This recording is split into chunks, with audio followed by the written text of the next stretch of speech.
Folks, I'm gonna be frank. No, I'm not talking about this dog. I really don't want to do this video. Today's experiment is a really terrible film.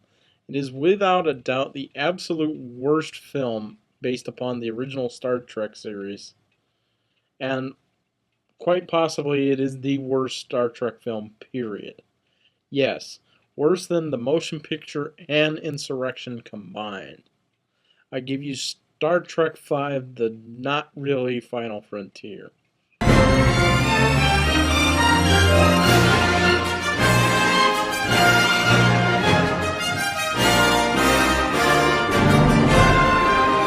A Vulcan is searching for God, or Shaka-Ree as he is called on their planet, apparently. So he captures 3 ambassadors to bait a starship to come to him. The ship that comes in is, shockingly enough, the Enterprise. After the crew falls into the Vulcan's trap while trying to rescue the ambassadors, Spock reveals the man's identity. This mysterious Vulcan is actually Sybok, Spock's half-brother. With most of the crew under his control, Sybok takes the crew into the center of the galaxy where he believes God is located. Sybok, Spock, Kirk, and Dr. McCoy arrive at the location of God, only to discover that the entity they find is not only God, but he is evil. Big surprise. After the entity kills Sybok, it gives chase after Kirk to try and give him the same treatment. Thankfully, Kirk is saved at the last second by a Klingon ship that happened to follow the Enterprise into the Great Barrier at the center of the galaxy, and oh god, I can't do this anymore. Hmm. Um. Huh. I really like that they brought back Jerry Goldsmith to do the music.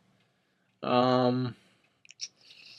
It was nice that they tried to give everyone their own little moment, I suppose. Not many of them were very good, but they tried.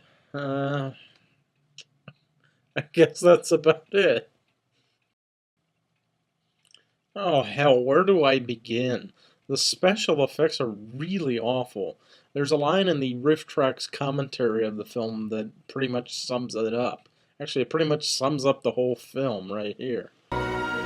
Oh, well, that's not a bad effect for 1977. Except I think this was 1989. Oh, okay, then it eats.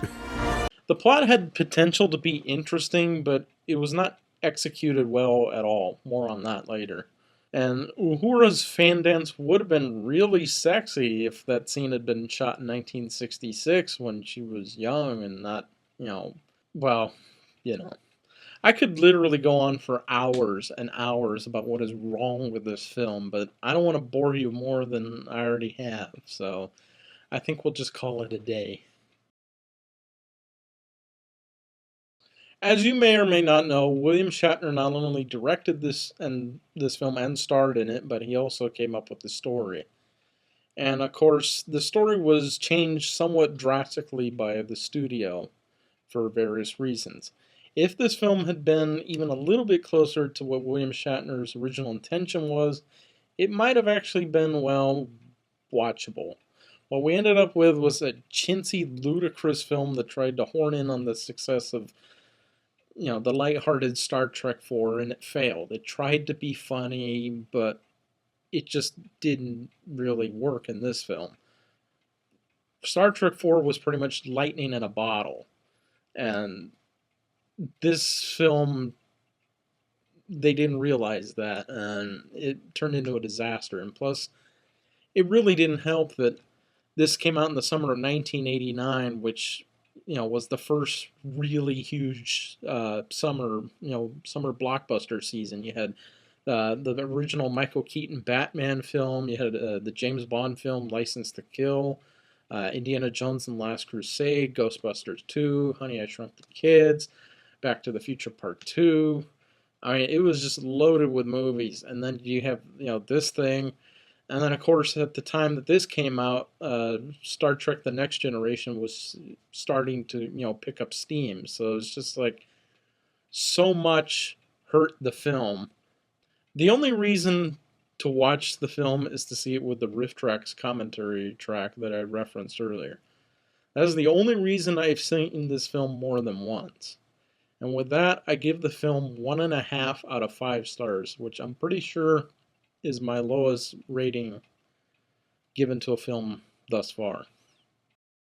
And thankfully, we are done with Star Trek V. Join me next week for one of the better Star Trek films, Star Trek VI, The Undiscovered Country. See you then.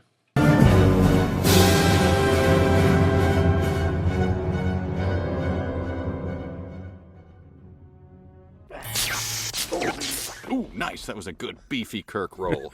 Real nice.